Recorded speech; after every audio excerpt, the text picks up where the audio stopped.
Your best-selling book, new book, Return of the God Hypothesis, you argue there are three big scientific discoveries that point to the existence of God. I want to go through these. One, the Big Bang Theory. So why would that lend support to a theory of a God? Or God? Well, right. Maybe just a little framing before I dive into the evidence. Professor Dawkins at Oxford has said that the universe has precisely the properties that we should expect if at bottom there is no purpose, no design, nothing but blind, pitiless indifference. And though I'm on the opposite side of this science v. God issue with the good professor, I think he does a marvelous job of framing key issues. And this is one of those great framing quotations. Because what he's saying is that whether we think of it as a scientific question or a philosophical question or both, if we have a hypothesis about reality, the way we test that is by looking at the world around us and seeing if what we see comports with what we would expect to see if our hypothesis were true. And his hypothesis is that of blind, pitiless indifference, which is a shorthand way of saying that everything came about by strictly undirected material processes. And what the materialists expected coming into the early 20th century was evidence of an eternal, self-existent universe, one that had been here for an infinitely long time and therefore did not need an external creator.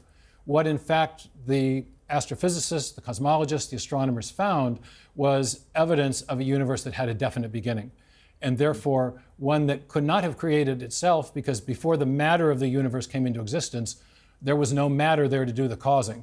And so the picture of the universe that has emerged starting from the 1920s all the way to the present, both from observational astronomy and from theoretical physics, is a universe that had a definite beginning and therefore requires some sort of external creator or cause. Dawkins is obviously one of the world's most famous atheists. Are you a believer in God yourself? I do believe in God, yes. Okay, so let's play a clip from Dawkins on this show. So why is it not possible that there is a superior being, power, which many people believe in different ways? It's possible there are fairies at the bottom of the garden. I mean, all sorts of things are possible. And you can't deny that. Well, except I've never seen fairies in the garden, have you? No, you've never seen God either. No, but you don't know for sure that either doesn't exist. No, I don't know that fairies don't exist. Fairies there may be leprechauns, for all I know. You know, my big question for all atheists, is, OK, you don't believe in God, but what was there before the Big Bang, before this all started? In other words, what was there before supposedly nothing? What is nothing? Nothing, to me, seems to be a totally incongruous word. What is nothingness?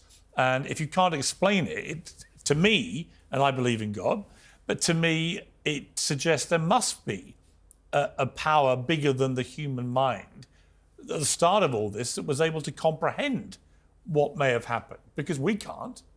Right. Dawkins wants to portray theistic belief as if it's equivalent to belief in fairies, and he'll concede that, well, it's possible.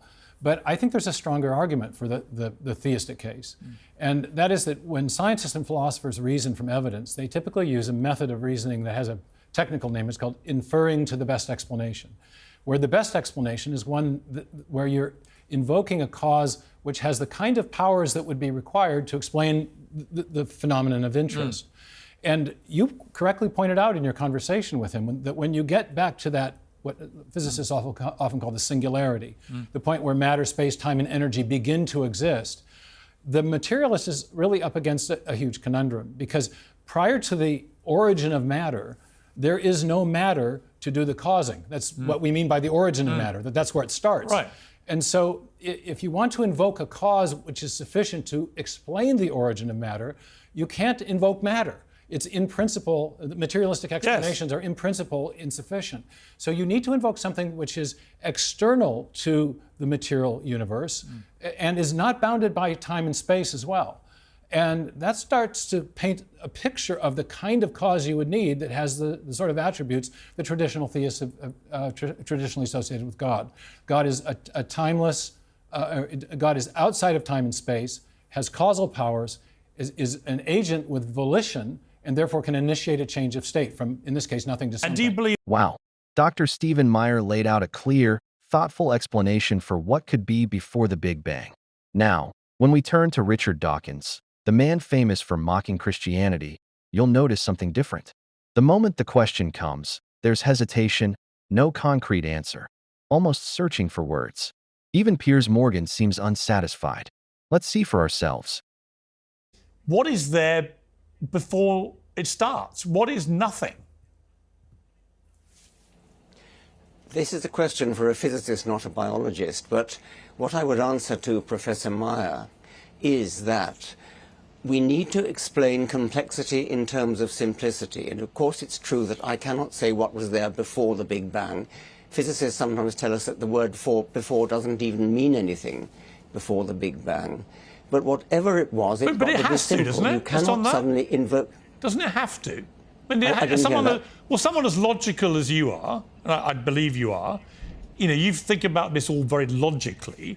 A logical mind surely has to appreciate that before the Big Bang, there has to have been something before then. Otherwise, what is nothing? A physicist will tell you that Yeah, but what do you tell me? I'm trying to tell you what a physicist would say first of all. They would say that you cannot use the word before for the Big Bang. Time began at the Big Bang. There was no before the Big Bang. I know it's contrary to common sense. Physicists don't necessarily deal with common sense. Well, it makes no sense, does it? And that's what I mean. I think you're a logical man. That cannot make sense to you.